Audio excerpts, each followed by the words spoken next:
Auksinį šansą, kad išplėštų Lietuvos rinktiniai pergalę. Ukrainiečiai glebešiojasi tribūnose.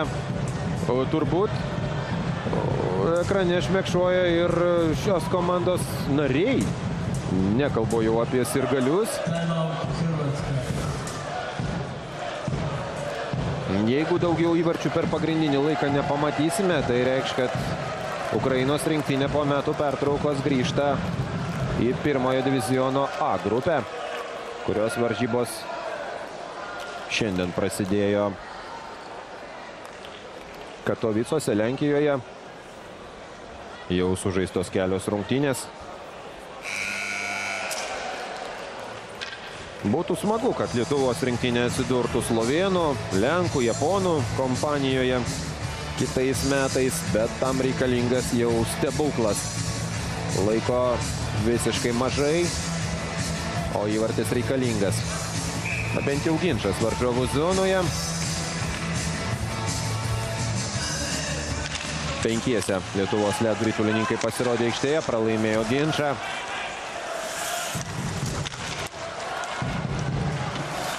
Kumeliauskas. Ir meta ritulį kroatai iš savo zonos. Aidi sirena.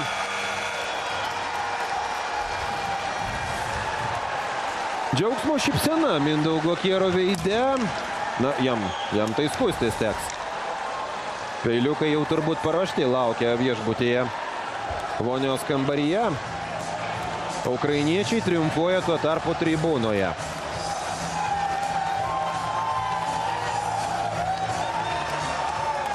Ukrainos rinktinė yra šio turnyro nugalėtoja.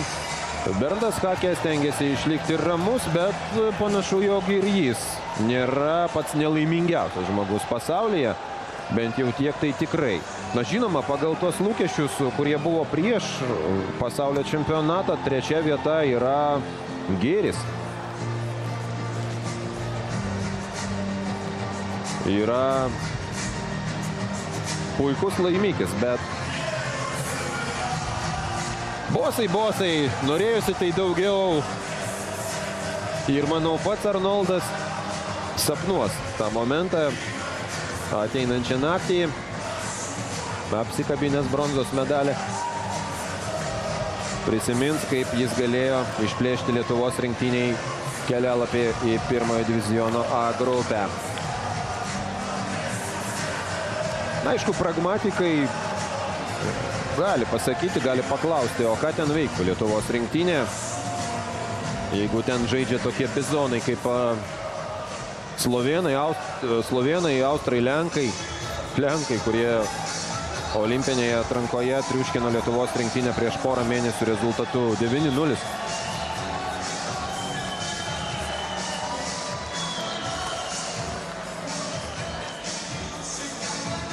Bet, kaip dažnai yra sakoma, bijai meškos neik į mišką. Kodėlgi nepabandžius?